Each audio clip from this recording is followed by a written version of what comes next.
So today we're going to look at how you can get your arm springs and your apparatus feeling, but at home without this fabulous equipment.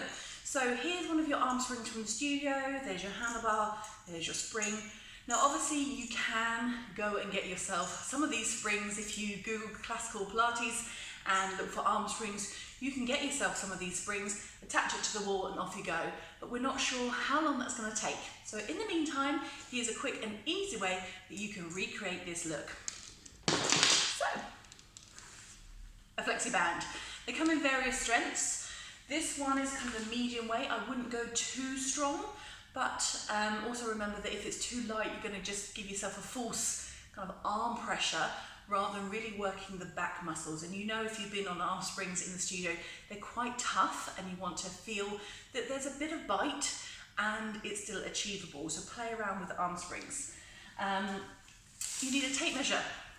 So an arm spring, when attached to the tower, down to the mat is 24 inches. So give yourself a measurement from whatever your mat is, up the wall to 24 inches.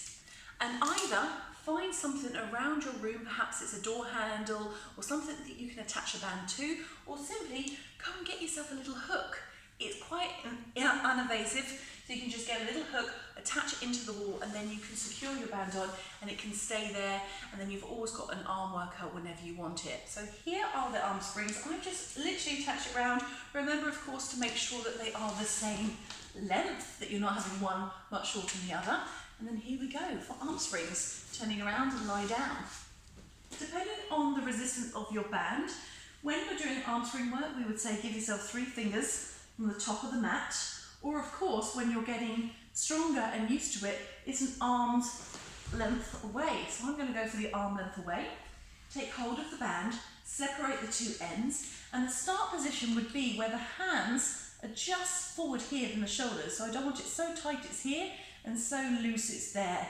So just kind of in line with the shoulders, and of course you can apply more resistance by walking the hands up. I would advise against wrapping bands around your hand and cut off your circulation. So just holding here, then you want to make sure palms are forward or make a fist so we're not turning in, and the weight of the pelvis is heavy and the weight of the shoulders are heavy. So feel here, when you're doing the work, it's not about pulling down, it's about reaching forward. In the studio we'll call it opening the spring. So think here, heavy the weight of your shoulders, open the chest and the arms ever so slightly spiraled out, and they'll turn out. We're going to press the band forward, open the chest, open the chest, open the chest some more. And then with your abdominals, lift your abdominals to press the band another couple of inches. Lift your abdominals, not your bottom, and press another couple of inches forward. When you feel you can't go any more forward, you can then just reach down. Resist it slowly up. Press it forward, open the chest, open the chest, open the chest. From your abdominals, lift the abdominals and pull down. Resist to the top. Now the back of the rib cage should be in contact with the floor. So if I had only one hand doing this and my rib was here, I don't want to feel the ribs going up as the hand presses. I want to almost feel that the rib cage is getting heavier. It's not jam, it's just not lifting. I want to soften the ribs, lift your abdominals underneath the rib cage. So here's our up down. Of course, I know I could touch the floor, but it's not about that. It's about keeping the chest wide and working the mid-back muscles to pull the arms forward, stretching the band and opening that spring up. Then we've got our circles. Take it to 45 degrees. Again, open the chest, heavy the hips. And we go out wider. So I'm looking at the band and trying to get that 45 degrees to be the widest point it can be. And then using the middle of my back, circle the arms in and control it up. Open it out, squeeze it round, lift it up. Now you can get tiring on the hands, so I recommend holding it with a fist rather than just between the thumb and first finger. But remember that we are generally quite weak in our hand muscles because we don't grip much anymore. So it's a good idea to keep working your hands anyway.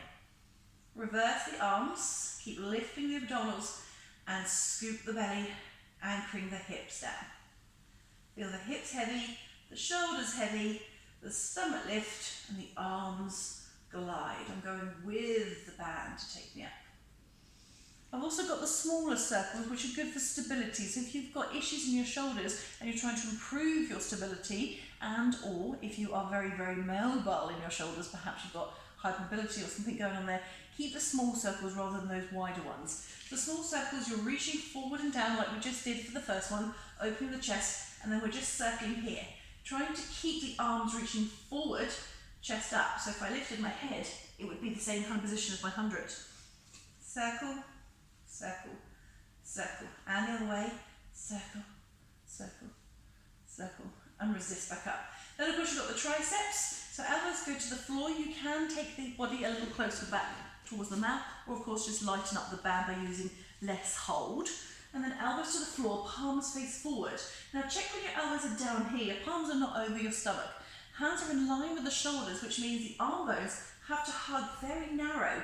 And then we have to open the chest super wide. It's very strong just to be here. Hips heavy, stomach lifted. Press the arms forward and down, and then just take a pause. You're stretching forward. You probably get a little disco spring on your weaker side. Really feel the chest muscles opening and the shoulder blades squeezing together at the back. Heavy the elbows. Push the tip of the elbow to the floor as you stretch back down. Now watching the wrist, we don't want to leave the wrist behind, the wrist should be in line, and then when we bend back up again, we don't want to bend the wrist to bend the arm, we want to bend the elbow, keeping the wrist still. So it is often good to have your camera here, or to have a mirror here, and just check out what perhaps you don't know, is that when you pull, you're leaving your wrist behind.